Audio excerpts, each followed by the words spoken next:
तो मेरे सामने दो फ़ोन्स रखे हैं, एप्पल का आईफोन और सैमसंग का गैलेक्सी। ये कोरिया वाले हैं, ये यूएस वाले हैं, यहाँ पे इंडिया वाला कोई भी नहीं है। और वो क्यों नहीं है, what is the reason, what went wrong with Micromax, with Karbonn, with all the Indian brands. Lava कैसे स्ट्रगल कर रहा है आज की डेट में, मतलब what is the current scenario. दोस्तों आज अब इस वीडियो की 3 लाइक और शेयर करते हुए थोड़ा इसी के बारे में बात करते हैं, पता लगाते हैं वाई इंडिया में कोई ऐसा बड़ा स्मार्टफोन ब्रांड नहीं बन पाया और जो थे वो धीरे धीरे गायब हो रहे हैं। नमस्कार दोस्तों, मेरा नाम है गौरव, आप देख रहे हैं टेक्निकल गुरुजी। चलिए शुरू करते हैं। देखो, अगर हम बात करते हैं गाड़ियों की तो Tata and Mahindra they are doing amazing job. We have our own Maruti. Two wheelers की बात करते हैं दोस्तों, हमारे पास में हीरो है, हमारे पास में बजाज है, मतलब काफ़ी अच्छे प्रोडक्ट्स मार्केट में अवेलेबल है। मोबाइल फ़ोन्स की अगर हम बात करते हैं तो the category is absolutely blank. मतलब लावा है बट अदरवाइज जो हम एक टाइम पे देखते थे कि ब्रांड्स हुआ करते थे वो कहाँ गए, कैसे गए, क्या हुई पूरी बात। तो देखो बेसिकली क्या हुआ है ना, there are multiple factors for this current scenario. मतलब सबसे पहले तो आप ये देखोगे दोस्तों, जब ये चीज़ों की शुरुआत हो रही थी, मतलब आप सोचो कि एप्पल ने पहला फ़ोन 2007 में बनाया था ना। ऐसा तो नहीं है कि एप्पल ने 1980 से पहला फ़ोन बना लिया था और मतलब चीज़ें चल रही थी। या सैमसंग का मोबाइल फ़ोन्स में सैमसंग कुछ करता था, बट ठीक है, प्रॉपर स्मार्टफोन्स तो वही 2006-07 के टाइम पे सैमसंग ने स्टार्ट किए थे। तो बेसिकली ऐसा नहीं है कि हमारे पास टाइम नहीं था। माइक्रोमैक्स का भी उस टाइम पे फ़ोन आ गए थे 2010, 11, 12 के टाइम था पूरा का पूरा। तो बेसिकली हुआ क्या दोस्तों कि जो इंडियन प्लेयर्स थे उन्होंने कभी भी लॉन्ग टर्म विजन नहीं रखा। They always had a short term vision of earning money.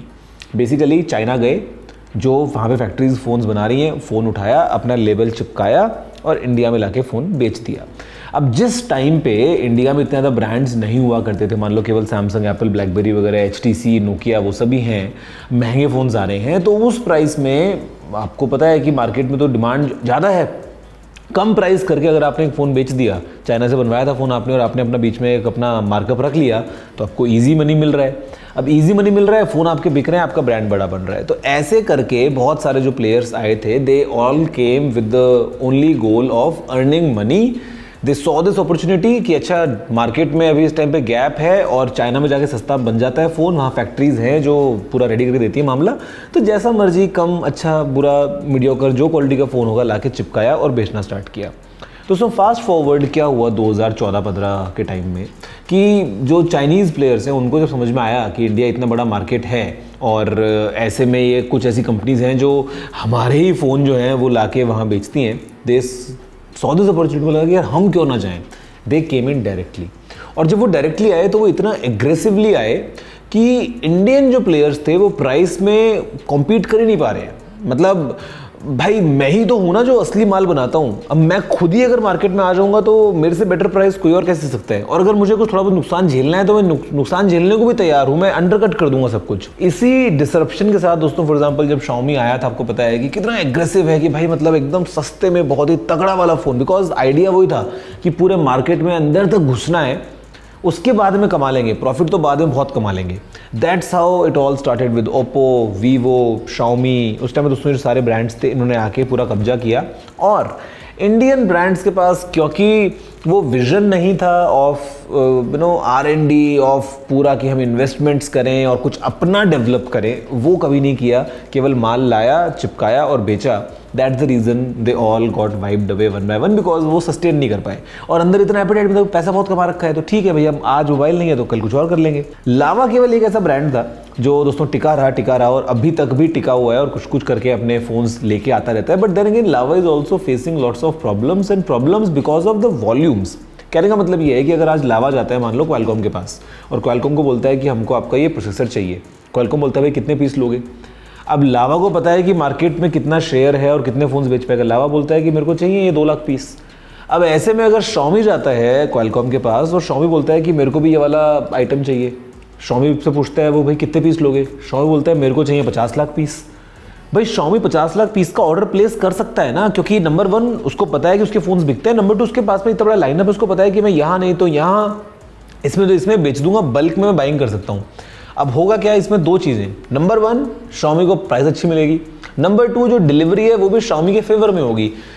Qualcomm, क्योंकि लावा को पता है भाई ज़्यादा बड़ा मेरा कस्टमर नहीं है, तो क्वालकॉम लावा को प्राइस भी ज़्यादा देगा और जो डिलीवरी है वो भी देगा कि अच्छा ये आपको मिलेगा भैया 4 महीने बाद, अभी तक तो हम बिजी हैं, अभी तो हम इधर सारा प्रोडक्शन दे रहे हैं अपना। अब लावा ऐसे में क्या करे भैया, प्राइस महंगी पड़ रही है, टाइम लेट पड़ रहा है, तो जो फ़ोन लेके आएगा वो कई बार आपको लगता है कि यार इतना एग्रेसिव नहीं है, कई बार लगता है कि यार थोड़ा ओवर प्राइस है दिस दैट। तो मतलब it is a huge challenge guys, and काफ़ी मुश्किल रहता है अगर आप सप्लाई चेन अपना सॉर्ट ना कर पाओ तो। इमेजिन करो कि सोनी ने एक नया सेंसर डेवलप किया कैमरा के लिए, मोबाइल फ़ोन्स के लिए कैमरा का एक नया सेंसर डेवलप किया, बहुत ही तगड़ा सेंसर है। अब सैमसंग के पास में इतना बड़ा मार्केट है दुनिया भर का, और अगर सैमसंग जाके बोले सोनी को कि भाई तुम अगले 1 साल में जितना बनाओगे ना सब हमको दे देना, सैमसंग बोल सकता है ये बात, because Samsung is such a big player. अब सोचो उस केस में जो बाकी ब्रांड्स हैं अगर उनको वो कैमरा लगाना भी हो तो वो चाह के भी खरीद नहीं पा रहे हैं, बिकॉज सोनी के पास में कुछ माल ही नहीं पड़ा उनके लिए। तो छोटे ब्रांड्स में जो इंडियन ब्रांड्स थे दोस्तों, उनके पास में कहीं ना कहीं एक सिमिलर सिचुएशन सी ही आई। एंड मार्केट में, क्योंकि वो पता है India is very price sensitive market, जहाँ 10 रुपये का फ़ायदा मिलेगा इंडियंस उस तरफ दौड़ लगाए जाते हैं। तो किसी ने उस टाइम पे ज़्यादा फोकस नहीं किया, सबको जो सस्ता मिल रहा था वो लेना स्टार्ट कर दिया, उस चक्कर में सारा मार्केट शिफ्ट हो गया। अब कंपनी के पास में रेवेन्यू ही नहीं है, तो वो क्या तो R&D में इन्वेस्ट करेगा, क्या वो अपना साइकिल पूरा बनाएगा, मतलब दैट्स द प्रॉब्लम। और यही सेम चीज़ आप देखोगे तो आज की डेट में स्मार्ट वॉच और ईयरफोन और इन सब गेम में हो रहा है, क्योंकि वही है, चाइना का माल आता है, चिपकाया और बेचा। क्यों भैया, चाइना में मिलती है चीज़ 500 रुपये की, इंडिया में आप बेच दो 2000, 2500, 3000 की, 1500 रुपये का आपका प्रॉफिट हो रहा है भैया, बल्ले हो बल्ले, कोई टेंशन ही नहीं है। अब ऐसे में कोई अगर स्मार्ट वॉच खुद बनाने पे आ जाएगा तो भाई पता चलता है तो आटे दाल के भाव की भैया कैसे बनती है, बट क्यों बनानी है, क्योंकि चाइना में तो रेडीमेड मिल रही है। सेम काम ईयरफोन्स में हो रहा है, सेम काम हेडफोन, स्पीकर, ब्लूटूथ स्पीकर, मतलब जो भी आप एक्सेसरीज वाला मार्केट देख रहे हो, माल तो चाइना से आ रहा है ना, या फिर चाइना से नहीं आ रहा है तो ठीक है, चाइना से पार्ट सारे इंडिया में असेंबल हो रहा है खाली। तो मतलब रियलिटी जो है वो थोड़ा सा मोबाइल फ़ोन मार्केट दोस्तों ये हो गई है कि इंडियन ब्रांड्स जो हैं वो आई थिंक कोई ना कोई तो आगे किसी को आना चाहिए, and this actually takes lots of money. तो मुझे लगता है कि ये काम कोई बड़ा जो इंडिया का बिजनेस ग्रुप होगा वो ये काम कर सकता है, बिकॉज अगर शॉर्ट टर्म विजन में काम करना है just to earn money then you cannot. Apple की भी तो शुरुआत दोस्तों बहुत छोटे से हुई है ना, सैमसंग की भी तो शुरुआत छोटे से हुई है, नथिंग का आप एग्जांपल ले सकते हो, तो नथिंग वाज नथिंग, मतलब 4 years ago it was zero, but अभी देखो फ़ोन्स बना के। तो मतलब आई थिंक ईमानदारी से काम करेंगे तो पोटेंशियल बहुत है इंडियंस के अंदर, क्योंकि हम मार्केट जानते हैं भाई, हम मेहनत करते हैं, अच्छे लोग हैं, लेकिन वो एक विजन होना दोस्तों ज़रूरी है। और आई थिंक तभी कोई इंडियन ब्रांड आगे आ पाएगा, कुछ बड़े स्केल पे आगे आ पाएगा और ग्लोबली जा पाएगा। लावा के फ़ोन इंडिया में बिक रहे हैं, बट कोई तो ना अमेरिकन लावा का फ़ोन यूज़ करे बोलता है प्राउडली, कह रहे देखो मैंने क्या तगड़ा वाला फ़ोन यूज़ किया, बहुत ही मस्त फ़ोन है ये, पहुँच ही नहीं पाता उस तक वो।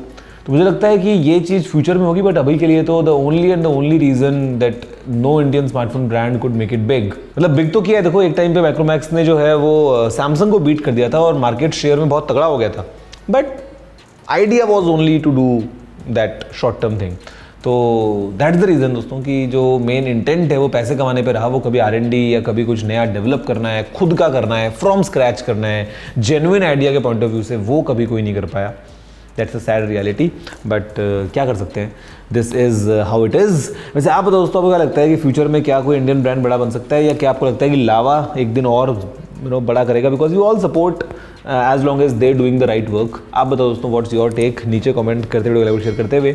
मैं आज सुनता हूँ अगली वीडियो में, फिलहाल इतना ही। जय हिंद, वंदे मातरम।